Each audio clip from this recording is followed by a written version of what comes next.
Welcome to With the First Pick here in Indianapolis, Indiana, NFL Combine 2025. That's Petey Prisco, that's Aditi Kinkawala, I'm Ryan Wilson, and that Tennessee Titans second-year head coach Brian Callahan. Brian, thanks for joining us. We're happy to have you here. And I'm going to start off with the probably the most obvious question, one you're going to get a million times. 2019, the Bengals had the first overall pick, and they nailed it. Yes. With Joe Burrow. I think he's going to turn out to be a pretty good quarterback. So far, seems like it. Seems like it's working out for him. He had good coaching. Yeah. So, and you had a lot to do with that. And second year in Tennessee, the Titans had the first overall pick, and you guys have some tough decisions to make. This podcast is called With the First Pick. The Titans have With the First Pick. I know you're going to be asked this a lot, and I would imagine you have an answer in store. I'm interested to hear what the plan is in terms of what the Titans are going to do, because there are two quarterbacks you typically talk about. And the other thing I want to ask you is, how do you find the next Joe Burrow, I guess? Because you draft quarterbacks every year, teams do, and they work out half the time. It's not an exact science, I think, as we've all learned. Hard to find the next Joe Burrow. He's sort of established himself in a class of his own. But you do your best to try to find the traits that generally tend to translate to winning. And that's guys that can throw on time, that have some anticipation, that can throw accurately. And then there's the secondary component of is what do they do when it's not perfect? You know, can they create? Is their ability to create outside of the structure? And so those are all the things you look for. And you might not check every box at the highest level, and you have to figure out where those things are that you can manage, because not every player has every single trait at the highest level, right? So you have to find ways to work through those things, and how they react under pressure is another part that's really important. And those are hard things to find out, which is why I think you see everyone has a challenge with evaluating quarterbacks and what translates to wins on Sunday. By the way, he already has you drafted a quarterback if you don't know that already. Which brings me to your quarterback. And we talked last summer. I thought he was going to have a breakout year. I think you thought he was going to have a breakout year. What happened with Will Levis last year? Look, there's a lot of things that quarterbacks get blamed for that isn't necessarily on them. I think we struggled, particularly up front in pass pro, put him in some tough spots. He took a lot of hits and sacks. Again, sacks are also partly a quarterback thing, but they're also an offensive issue. It's guys getting open fast enough. It's being able to get the ball out before the rush gets there. So there's a lot of things that I think that Will maybe gets blamed for, that we got to be better around him. I got to coach better. So I don't put everything on Will. At the end of the day, we didn't play well enough anywhere as a football team. That's why we're picking first overall. I thought Will was going to have a chance to play good football. I think he learned a lot of hard lessons this year, to be honest. There's some things that he can get a lot better at. I'm actually very excited to see how he comes back in the spring getting ready to compete, because as I told him when he left, that there's at minimum there'll be competition, and he's going to have to get himself ready to worry about what he can do better, and that's all he can control. So I'm excited about his process, separate from the one we're going through now, that I do think he's got a chance to improve, and he has to, and he knows that. But we also have to improve around him, and I think that's really the most important part is we have to be ready for whatever quarterback is playing. We have to do a better job all the way around. Before we jump to all of that around whoever the quarterback is, I do want to go back to that first pick. Peyton Manning was telling me earlier this year that there's no more difficult position to be in than to be the number one drafted quarterback. So then, is there a piece of you that thinks it might be safer to go find another game changer who's not a quarterback? I think that's all part of the process. You know, you're trying to find what fits best for your team. There certainly is a lot of pressure on a first overall pick quarterback. And again, for the same reason Peyton said it was hard, you're going to a team that is generally didn't win enough games the year before. Right. For whatever reasons those are. They're picking first because they didn't win enough. And so you're being picked with the expectation that you'll help deliver those wins at some point. So it's a pressure-packed situation. It's not for everyone.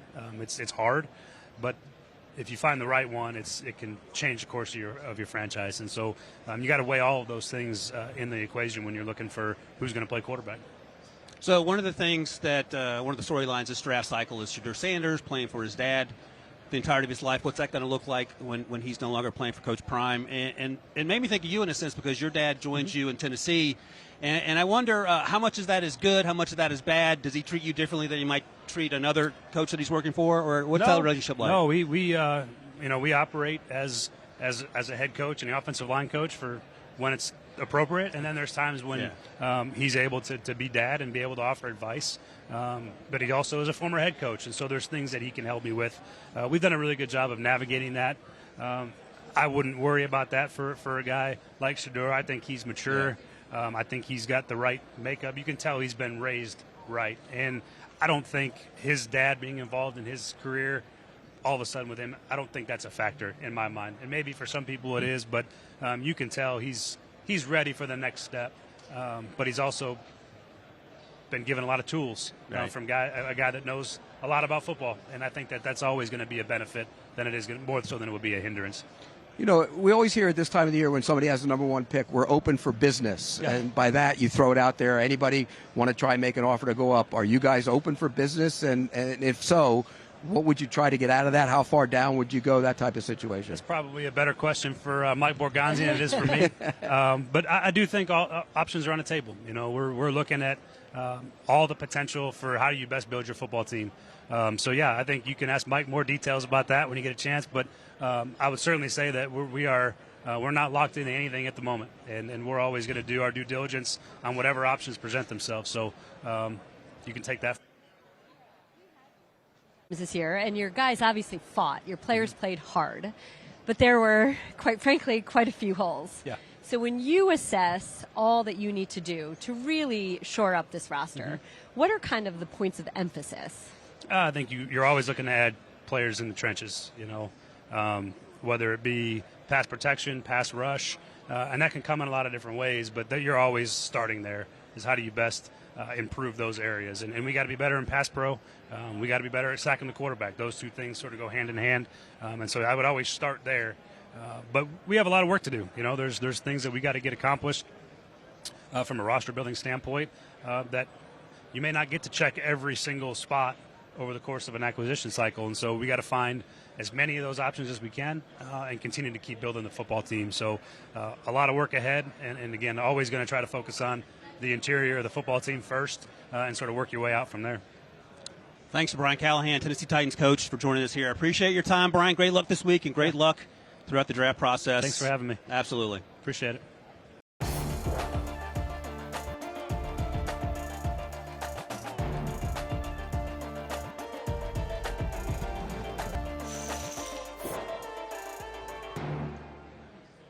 Welcome back to With the First Pick here in Indianapolis, Indiana, 2025 Combine.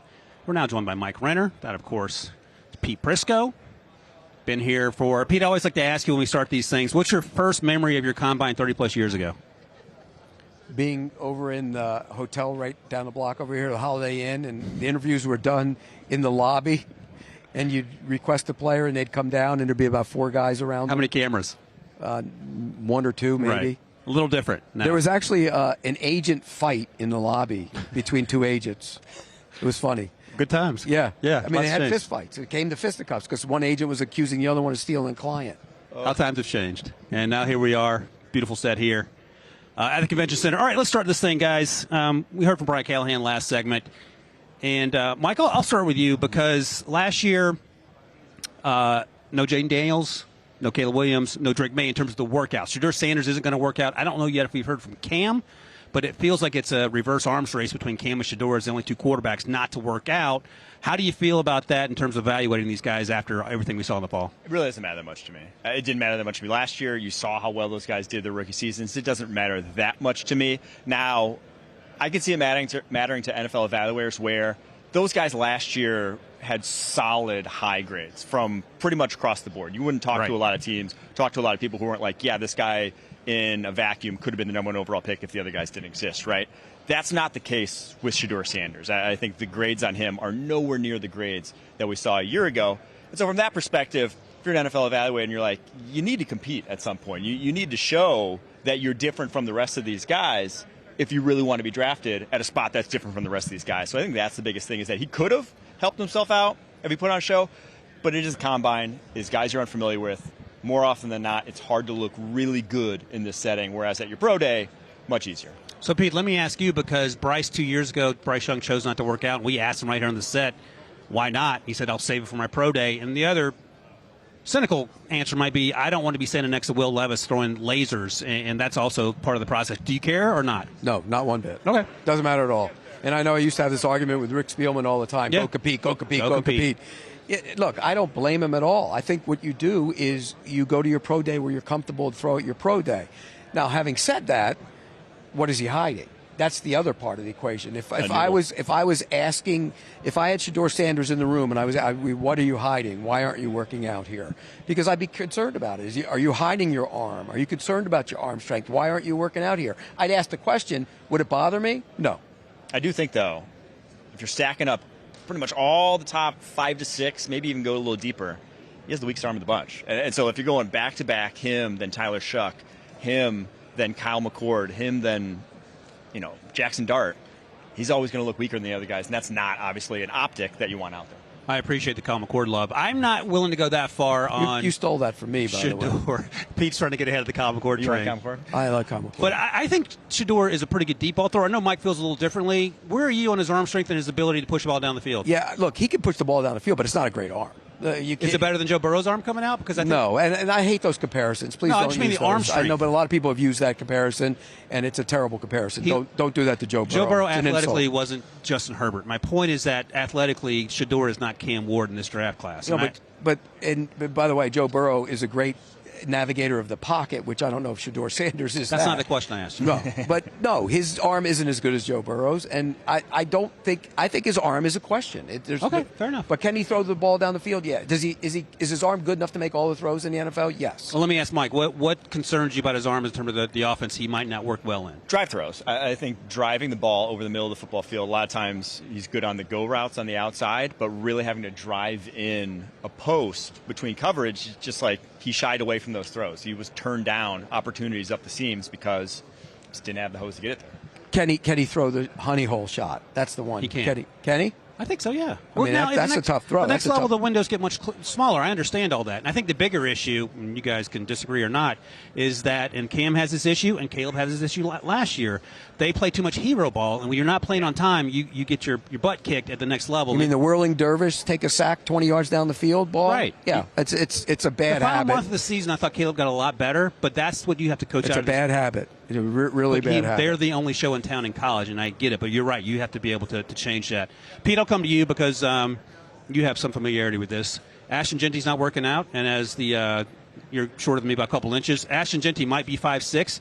Do you care that he's not running this week, and do you care that he might be a short running back? No, he's the best back in the class. I mean, and by the way, I think it's a loaded running back class. It is. I think you're going to get guys in the third and fourth round who are going to end up being really good backs. I agree. And you might end up getting the star in the third or fourth round, for sure. and maybe he'll be better than Genty. So having said that, I don't think it matters that he doesn't work out. So, Mike, you're an analytics guy, 5'6" at a running back. Does the analytics tell you anything? Because I don't care either. Is he 5'6"? We don't know, but he's not tall. But what do you think he is? He's bigger than 5'6". It's going to be close, I think. It helps you break tackles. Center of gravity. He's the low lower center of you gravity, get it, for sure. the easier it is to stay on your feet. Just so I don't think it's that big a deal. I mean, to me, he reminds me of just body composition-wise, Maurice Jones-Drew, Jaguars legend. Who was 5'8". Second round pick. So, yeah. And I think, MJD ran like 4.39. I think that's where Ashton Genty is going to end up or at his pro day. Yeah. And if that's the case, the guy's still a top 20 pick. All right, we like to do dollar bets on here. I'll set the over-under at 12.5. The Cowboys pick at 12. Over-under on when Ashton Genty is drafted, Pete. Over that. I'm not taking him in the top 12. I'm not taking you. I'm Will not it happen? I think people are going to have a hard time taking a 5'8" running back in the top 15. Okay, Mike. Yeah, go under. You're going to go under? Yeah, he's a really good player. He's in the same conversation for me as Bijan and Jameer. Yeah. Oh boy, I don't know. Okay, all right, fair enough. And he's also a lot smaller than Bijan. He might be, but he's not. He's more compact. He's as thick as Jameer and might be thicker. He's denser than those. Denser is a great. And by the way, the level of competition was entirely different too. He took it to Oregon in week 2, I believe. Yeah, but the level of competition entirely different. Week in and week out. By the way, Mike, this is what I love about Pete, and you probably noticed this throughout the season. When you rebut Pete and he can't say anything, he just repeats what he just said to you. Not a lot of tread on the tires for Ashton, though. Huh? Not a lot of tread on the tires. Not a lot of tread. He can catch. He didn't start until his senior year of high school. He didn't really start as the full-time back until his past year. I just think there's a million backs in this draft. I'm not drafting one in the top 12. Now, that part I get. That's right. All right, Pete, I'll ask you about Abdul Carter, also not working out until his pro day. But his is injury-related, though. Well, he got injured at the end of the season. Right. That's okay. I want to ask you a larger question. The edge rusher out of Penn State. And I don't want to give away too much, but we're doing a mock draft, I think, next week. And you're picking first. You don't take a quarterback. I'm going to give it away. You're taking Abdul Carter. Is he the number one guy on your board? Right now he is. I mean, he is an edge rusher, and the value is there. And I think he's an explosive edge rusher who's only touched the surface of what he's going to be. Yeah. And so if I'm the Titans, I'm not drafting one of those two quarterbacks at 1. And I know you guys love Cam Ward. I don't love him. Okay. I like him. I don't love him. He's the number one quarterback in his class, but I don't love him. So I'm taking the best player in the class, and that would be Abdul Carter. Hey, let me ask you this, Mike. If the Titans decide to go with Abdul Carter, is that a better choice near and long term than Travis Hunter if you don't go quarterback? I think so. Yeah, I have him higher just because positional value. Edge rushers, getting a guy there, they make more, they make a bigger impact. Now, it's difficult because Travis Hunter uniquely can play two positions, and I think that changes the calculus a little bit. But Abdul Carter is a dude at that one position. He's just that good of a prospect. So but you said, okay, he's going to play two positions. Who? How much is he going to be able to play? Travis or Abdul? Travis. Okay, yeah. He's going to play. What's he going to play? He's a corner. If he's playing two positions, it would likely be starting at corner, third downs in red zone at wide receiver. Yeah, what's wrong with that? You think he's going to play that much at wide receiver? I don't. I think 20 snaps or less. Gimmick at wide receiver. You're overthinking it, Pete. No, because it's the NFL. This isn't college football. It's hard to play that many snaps on both sides of the ball. And if you're playing that many snaps on both sides of the ball, are you taking away from him being the top corner that he can be because he's putting so much on that side of the ball? How much? He's got to learn that on that side of the ball. No, I understand all that, and I'm not saying he has to play 60 snaps a game on both sides, but it didn't seem to affect him too much playing 120 snaps a game. That's college. It's different. He's not going to play 120 snaps. He maybe plays 75 snaps. I'm drafting him as a cornerback, and if I need some gimmicky stuff, I'm playing him at wide receiver. Essentially saying. He said 20 plays at wide receiver. I said third downs in red zone. Yeah, I'm not doing that. All right. When we come back, we'll see if Pete's still here. We're going to talk about Pete's top 5 players that he can't wait to see, and we'll talk about that right after this.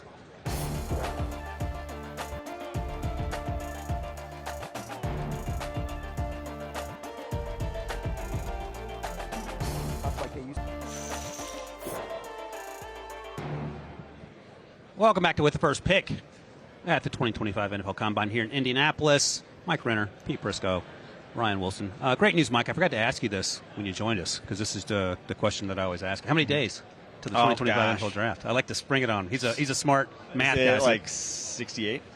58. Close for government work.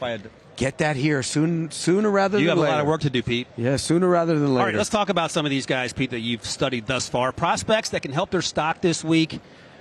You have a list of guys at the top. I'll just read them real quick, and you can highlight the guys that you're really interested in. We'll go from there. Josh Simmons, the tackle at Ohio State, got hurt midway through the year in that Oregon game. Brashard Smith, the running back out of SMU. Rashal Tootin, another running back out of Virginia Tech. Pete loves running backs suddenly. Savion Williams. Later rounds. Sort of a running back as well. Wide receiver slash running back. And then Darian Porter, the cornerback out of Iowa State. There's the list there on the graphic, Pete. Where do you want to take us? All right, I'll go through them all quickly. Okay, Simmons is a guy, I think he has maybe first tackle pick ability. Yep. But he got hurt, and we don't know. And there's also some questions about maturity and that kind of thing with him as well. But I think talent-wise, I think he could end up being the best tackle in this class. But there's also some factor of concern there, so you got to feast or famine. Let me ask you though. So let's say the Rams take him because they need a tackle. He can't play day one. So what's the plan? He plays day 20. I mean, no, but he's coming off the injury and the inexperience in terms of big-time competition is my point. Yeah, but I think he can play right away if he's healthy. The health is the only concern for me. Okay. Yeah. So, I mean... I'll just say the patellar tendon rupture is a bad injury for usually, it's worse if you're a wide receiver or a skill player, but it is a concern. So health is an issue for him, obviously. So who do you like better, running back Brashard Smith or Bashal Tootin?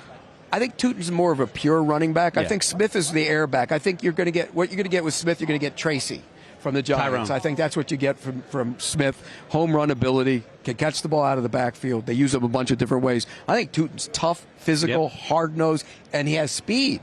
People don't realize he's a track guy too. And he plays some of the season with a knee brace on as well. So I mean, I think he's got that ability. So I think those two running backs are impressive. I think Savion Williams, who's a former running back, you could do a lot of things. He's 6'5", and he can run. I think you can get creative with him. Ball, and I think his hands are. He has some problems with his hands at times. I think that's an adjustment.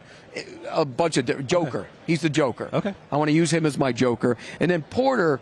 You talk about a long, athletic corner who can run. Yeah. You don't usually get that combination. You think he's faster than T.J. Tampa's last year's? Much faster. Cornerback at Iowa State. Not even close. I think he's the most interesting prospect in this draft, truthfully, Darren Porter. Because he barely played. When he did play, he may have had the best pure man coverage tape of like any cornerback in this class. His ability to make up ground is as good as it gets in this draft class at the cornerback position. He might run the 4.2s. He reminds me of like Tariq Woolen. And he just started playing corner. They couldn't play him on the football field because he couldn't tackle his first 2 years. Finally started, they said his attitude changed this year as a tackler. And his tape, again, in pure man coverage was different. And for a guy to just start having played the position with his sort of traits at like 6'7" wingspan, he's maybe 6'4". speed. You don't see that at corner. Yeah, it's an interesting prospect. And it is interesting because T.J. Tampa was a zone corner all day long. And Darren Porter same And some system. people think T.J. Tampa should be playing safety. Maybe like you like to move guys from tackle to guard. I like to move guys all over the place. You like to move guys all over the place. Players. All right. I'll give that list an A-, Pete, just in terms of the names you have on there. And again, Simmons is injury. If he checks out, I think he's going to be a good player. I think you're not alone in thinking that. Let's look at Mike's list real quick here. Mike, you had my guy Isaiah Bond here. Good but not great season, in part because of injury, in part because Matthew Golden started flashing at the wide receiver position for Texas. Harold Fannin Jr., tight end that you and I like a little bit better than Pete. Maxwell Hairston, I think you're a little higher on him than me, but that's good. I want to talk about him, the cornerback out of Kentucky. Q Robinson, number 34, is a juiced-up young man with a lot of good football ahead of him. And Nick Scorton didn't perhaps put on tape what he wanted to, but I think he has a chance to be really good as well. Yeah, I'll start with Bonds. I think he has a chance to make us some money because he didn't have a good year. He had fewer yards this year than he did at Alabama. I know a lot of people at Alabama weren't unhappy to see him leave and go to Texas also. 540 yards, but he has about as good a speed as there is in this draft class at the wide receiver position. And it's a slow wide receiver position this year. There's not a lot of burners the way there was last year. So because of that, speed still wins. Speed still gets you drafted highly. Maybe it doesn't correlate necessarily to NFL production, but it still gets you drafted highly in the NFL. Harold Fannin's interesting because he's not a tight end in body type, right? He's 6'3". He's 238. He is not your inline type of guy. But that can win at the NFL level if you're an elite athlete. And I think he could come here and test very well. And he had like 50% of Bowling Green's receiving yards. He led college football in receiving yards. I can't remember the last time a tight end did that. And he was good. He was good against Texas A&M and Penn State. Yeah. So kudos to him. But again, I don't know how sudden he is. You talk about his athletic ability. We'll see. Yeah, I don't. But the tape doesn't show me sudden. He's always open. What else do you need? Great hands. Huh? He's got great They hands. scheme a lot of that open too. That means the coaching. If you have the coaching, you can get him. He schemed a lot of. He's open a lot in that offense. The way they schemed it open. All right, continue, Mike, as you were so rudely interrupted by Maxwell Pete. Hairston, young corner coming out, true junior, got injured this past year, shoulder injury, only 297 snaps, but 5 picks as a sophomore, and he was the only guy I saw on tape this year that made up ground on Isaiah Bond. So do with that what you will. He's going to run fast this week. Q Robinson. This guy, I don't know what to do with because he couldn't see the field at Alabama, 370 career snaps, but is one of the best athletes in this edge class. The guy is going to test like an absolute freak, and he knows how to rush the passer. He had a rep against South Carolina where he legitimately lifted the right tackle off the ground. The right tackle was about a foot in the air, and that was out of a long arm bull rush. The guys that can do that, they can play in the NFL for me. And then Nick Scorton is another guy who had a disappointing junior year. His sophomore season at Purdue was awesome, double-digit sacks. Transfers to Texas A&M, one of the biggest bags that anyone got in the transfer portal, and he did like nothing for them. He looked out of shape, but he's young. He's only 20. I think he's the second youngest player in the entire draft class. All that put together, he needs to come in shape. He needs to have a good testing week. He could still be a first rounder. You know, one thing we find out about Mike, if a guy's 20, he could be the worst player in the world. He'll like him. Age matters, No, Pete. but not if you can't play. Well, I Not think if he can't play. Scoring can play. I think there are probably some other factors. We'll find out. You think everybody can play. I do like everyone. You like every person in this draft. There's not one person in this draft you don't like. You. I'm not in the draft. By the way, you'd say I could run like Win too back. You filibustered so much we didn't get to my list, so we'll talk about it later in the week. It was a great list, but for now we're going to take a break, and we'll be back with more from Indianapolis with the first pick right after this.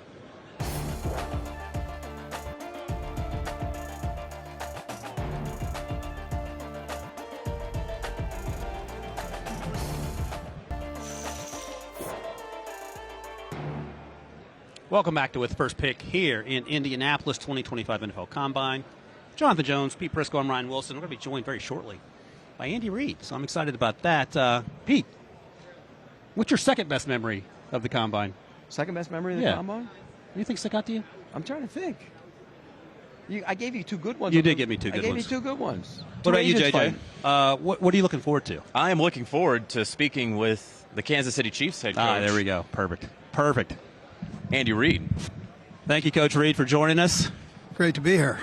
Live television, Kansas City Chiefs head coach. Good. He has his combat boots on. I'm ready to go. Yeah, he is ready for battle. So, let's get going because you have a lot to do here. I wanted to start with the offensive line and what the plan is. We know that Humphreys wants to come back, and he was injured, and down the stretch that was a concern when you had to move Joe Tooney out, who I thought did a fantastic job. But I would imagine that's job number one, or at least the top of the to-do list, to protect Patrick Mahomes, because Philadelphia got after it in that last game. Yeah, so Brett's going through all that right now and juggling the free agency part of it, which we've got a good number of guys, and the draft part of it, and what's strong in the draft. As coaches, we're just getting back into it. So this is our first introduction with these players, and we're kind of focusing in on that. Full trust on Brett and how he's going to handle the offseason part of it. Yeah. And you talk about the coaches getting back into it. How have you handled, processed, evaluated the last 2.5, 3 weeks? Sure. Yeah, so you go through a mourning period there for a few days, and then all of a sudden you've got a load of free agents you got to look at, and these college kids. So you can't hang your head very long, and then you learn from it. So you come out of this thing and you say, listen, even during wins, I talk about to the guys, I talk about learning. Even during wins, what can we do better? Well, you do the same thing after losses. Problem with the Super Bowl is it's final. But it doesn't take away from having a great year, and you can't forget about that. So there's a foundation there that you've been able to maintain here for a number of years, and this is the players and coaches. They've done that. So let's not forget about that. What did you learn? Well, I can't go into specifics. We got to play better. I'll give you that. But I'm not. I make sure that we talk to the players and coaches about it, and I always start with myself on that. Make sure you look in the mirror, but. I try to keep that in-house and not out publicly. Andy, I always ask you this, but we're both getting up in the years. Do you think about retirement at all? Or if not, do you eye Don Shula's win total? Do you have your eye on that at all? Yeah, Pete, I'm not big on all the record stuff. Matter of fact, if you ask me how many wins I had right now, I couldn't tell you. I mean, or that I've been involved with these two teams. So I don't know all of that. I don't care about all that. I'm in this to teach young guys and try to. I mean, I love the game, but I love teaching. So I'm in it to do that and trying to help them become even better at what they have a chance to do on the football field, but also off the field. And so that's kind of where all my energy goes. The records and all that. And then. You know, my mom and dad said this one. I said, "Why did you retire?" When they got to around that 65 age, and they said, "You'll just know. You know, you'll know when the time is." And I go, "Oh, okay. So I know it's not now. So that's not today. And when it is, I'm gonna call you, and then we'll walk out together." There you go.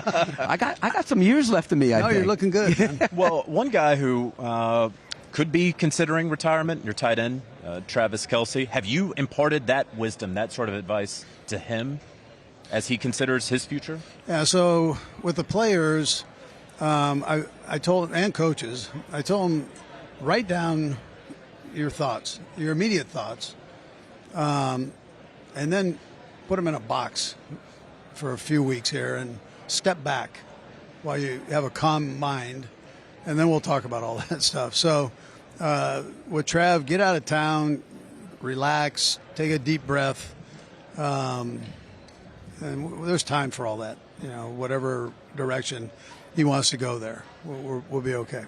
You talk about coaching up the young players. You really enjoy that. Xavier Worthy was somewhat of a surprise pick because you traded up with the Bills, and I would imagine the expectation was for him to play as much as he did early on because of some of the injuries. What kind of growth did you see in him over the course of the season? And did you sort of trust him more because it felt like you did as we got down the stretch? No, you've read that completely spot on there. So, and some of it, listen, you experiment in practice, but you don't want to stage it until it's perfect. I mean, that's until it's right there. And so, and it takes time. It takes time to get on to game speed and trust and all those things that go on with completing a pass. Right.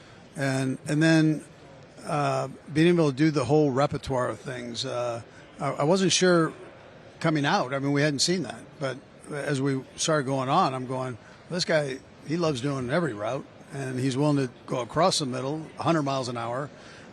He's feeling himself in space on the intermediate routes, which is great, and then the long ball. And so we were kind of able to get all of that going, and that was one of the neat things about the season. If you took a positive out of the season, other than all the wins, it was to watch his growth, and it was a little bit like Rashid's the year before. Yeah.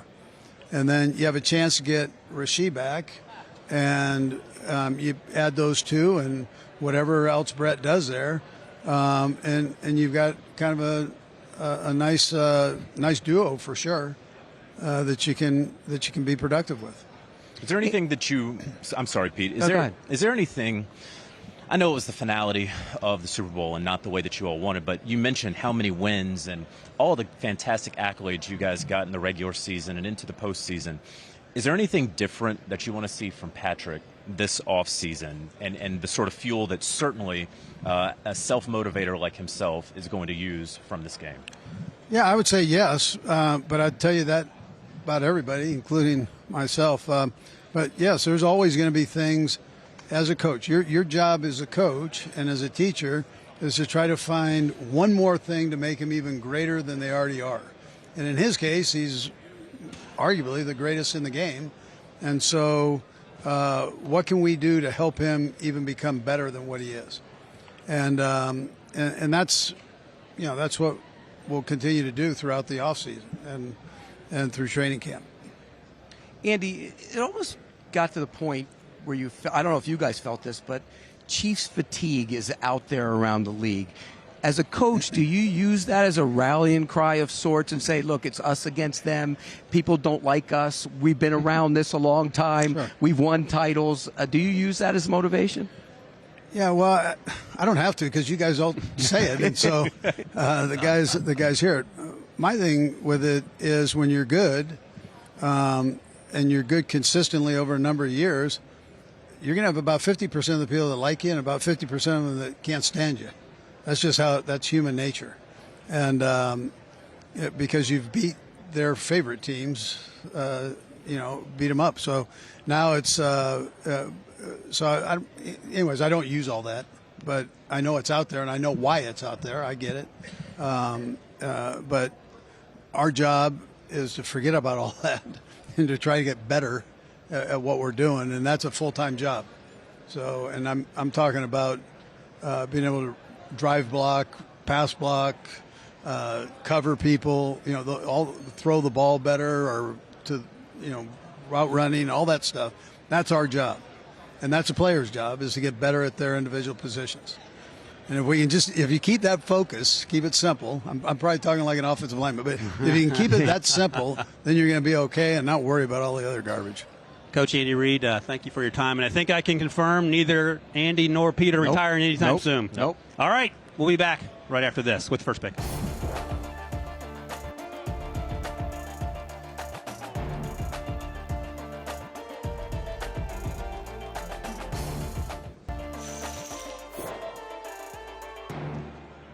Welcome back to With the First Pick, NFL Combine 2025. Jonathan Jones, Pete Prisco, Ryan Wilson. Just talked to Andy Reid.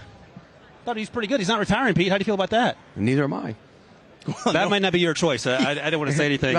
You got news that I know? Jonathan Jones is our insider. I think he wants to break some news. 25 years I make it in November. That's insane. We're going to be joined by Kansas City Chiefs GM Veach shortly. Any takeaways in terms of some things Andy said about You tried to press him on the feelings post Super Bowl, and I thought he answered it well, but I got the impression that he didn't feel great about it. No, he certainly didn't. And he said there was a period of mourning, right? That those couple of days you do have to mourn, especially the way that they lost. I actually would say, in a non-joking way, he probably began the mourning process during the game, right? The way it was going in the second quarter. Yeah, right. So I don't know if it helps or hurts to lose in that fashion, but I found it interesting when he talked about retirement and how he talked about how his parents had said, "You'll know when you know," more or less. And that's when we hit him back with, Travis Kelce. You got to hear from Travis Kelce soon. We're going to ask Brett Veach about the future of Travis Kelce, when they need to hear from Kelce. But he said, I have these guys write down their feelings and they put it in a box. Great idea. And you just calm down for a little bit, right, Ryan? I mean, don't we sometimes you start to write that email and maybe you shouldn't send it. Yeah. Maybe you shouldn't send that tweet or that text or that email. And I thought that was really fantastic advice. Why are you? What would you do if you retired, Pete? Like, what keeps you going? What do you do? That's the question. I think, he mentioned his parents. My father worked, and one year he said, I'm going to take December and see if I can retire. And I talked to him in January, and he said, in not so nice words, he said, I can't do it. Yeah. And so he went back to work. He didn't have to work. He just was bored. What's the Chiefs' biggest offseason need? And I think boredom for coaches is a big deal. It's a huge thing, and this is what he has done his entire adult life. You know the system. But let's also say this: he did sign a 5-year extension last year that's going to average about $20 million. Right. So. Yeah, you don't walk away from the game when you have Don Shula's record in your sights. You don't walk away from the game when you have Patrick Mahomes as your quarterback. That's who, true. Will get you to the AFC Championship game at the very least every year. And you probably, Ryan, I don't know if you've ever walked away from $20 million a year. Once. Yeah, it was tough, wasn't it? That was hard to do, wasn't it? How'd you do it? Who gave you that advice? You. Oh, I did? And then look at me now. It's interesting, though. He kind of poo-poos that Don Shula record. But if he gets to that record best ever, and wins another Super Bowl, which is entirely possible, he's the best ever. Are you willing to put him ahead of Bill Belichick if he does those things? Well, Belichick obviously with the 6 Super Bowls, 2 as an assistant. You're going to have Andy, who, if he wins another one, doesn't lose another one. He's 4-3 all time in the Super Bowls. He's led 2 franchises to incredible heights. What was it? 4 straight NFC Championship games. We forget about that. I mean, there would certainly be something to and be the record said. if he gets it, and the record, and how he has reinvented himself time and again. Right? It's really stood the test of time. It's not the Patriots do your job my way or the highway over 20 years. He's evolved. Because remember, everyone was angry when he was with Donovan and McNabb and the Eagles. They would never run the ball. They didn't run the ball enough. And now he's evolved to the best play caller ever. Evolution has happened in some part, but they also go away to training camp. They also hit in training camp. They have tough training camp. They also play guys in the preseason. I mean, so they've evolved, but they're still going back to the basics in a lot of ways. That's what they do. That's why everybody thinks they're all this gussy, fancy team with the quarterback, but they're physical and they're tough. That's what they do. And I think the other thing, Brett Veach is joining us now. Sit down. Hey, Brett. Oh, Brett, how are you, man? Good. Hey, Good Brett. to see you. How are you? Yeah, doing great.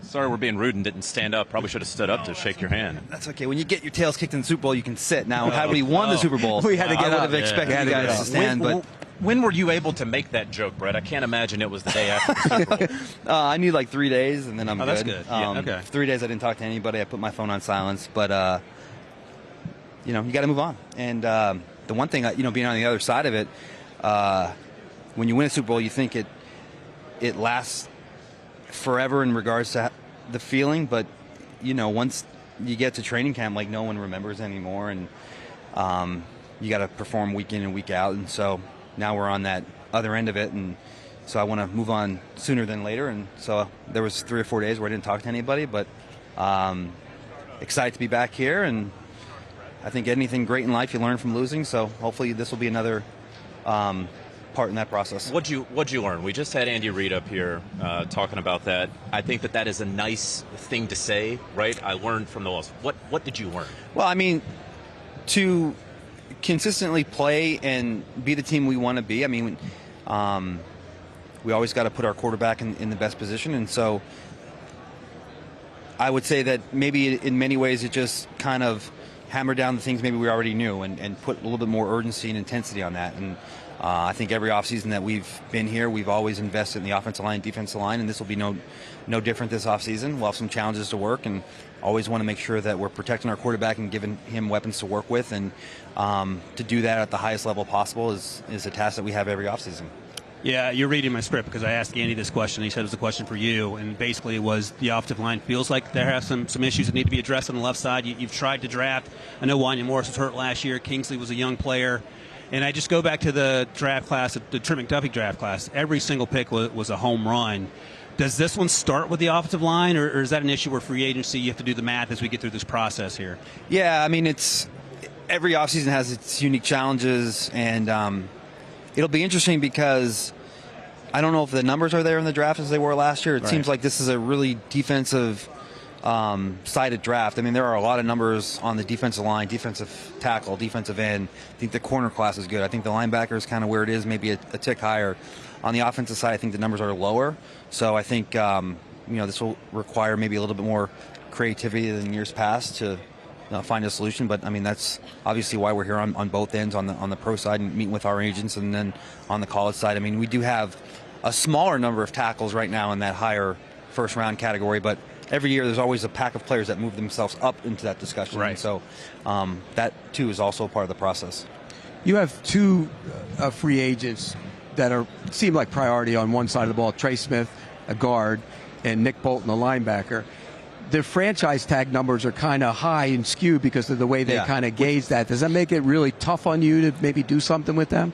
Yeah, they're both unique because, I mean, the 34 backers, I guess, get tagged in with Nick, and then the tackles with Trey. But, again, another element to the uniqueness of the challenge. But both are outstanding players, and more importantly, I mean, just outstanding leaders in the locker room. And blessed that we've had them for the 4 years. And needless to say, I mean, we're going to have conversations, and I think it will be a priority to get both back. There'll be challenges because of where we are with our roster, and but I do feel like there is a scenario that both guys can be back, and I think it'll be at the top of our list, as you mentioned, Pete. I mean, those are the top guys on offense and defense, and we'll have extensive dialogue, and hopefully we can figure something out. Is that a realistic scenario?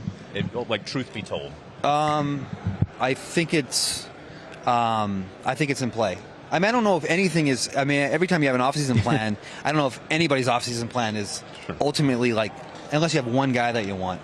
I think everybody has a combination of different things they want to accomplish. So I think you just go in there and it's contingency plan after contingency plan. So you're going to have, okay, we want to get these guys done, and then it works like a flow chart. Yep. We're going to have other scenarios, but we're going to go in and hopefully we can figure something out with Trey and with Nick, and we'll have backup plans. And we also feel that there'll be pockets of players in the draft that can address those needs. And so between our backup plans on both sides of the football and the draft, we'll have enough good players out there. It's just our job to find them and add them to our roster. How about your Hall of Fame tight end, Travis Kelce? Obviously contemplating what's next for him. By the way, JJ, we have 45 seconds, so you get up easy on this one, Brett. Yeah, we have 45 seconds here. What do you need to know in the next couple weeks from him? I don't know if we need to know anything. And I don't know what Coach said. I mean, we're operating this offseason as if he's coming back, and if something changes, we'll deal with it. But I don't think there's any timeline on our end. And again, I think the way we left it, that he'll be back, and look forward to having him back and hopefully having a better end to the season than last year's. All right, we have 30 seconds here. Anything else you want to ask, Brett? One last thing? I'll ask you this quickly because I was incredibly impressed. How impressive was Joe Thuney's ability to kick outside and do what he did last month or so of the season, given that he hadn't done it in a while? Yeah, I mean, the guy really, and going back to it, I remember when we signed him as a free agent, one of the things we loved about him is his ability to play center too. I mean, so you talk about a guy that, I mean, can play all across the board, but just a great person, always has a smile on his face, and always is excited for a new challenge. Didn't surprise us, and again, he was playing out of position, and everyone sees some of the struggles in the Super Bowl. But awesome. If you look at the games prior to that, I mean, he got us out of a sticky situation there, and probably wouldn't have been there without him. Awesome. Thank you very much, Brett. With the first pick here in Indianapolis, we'll see you guys tomorrow.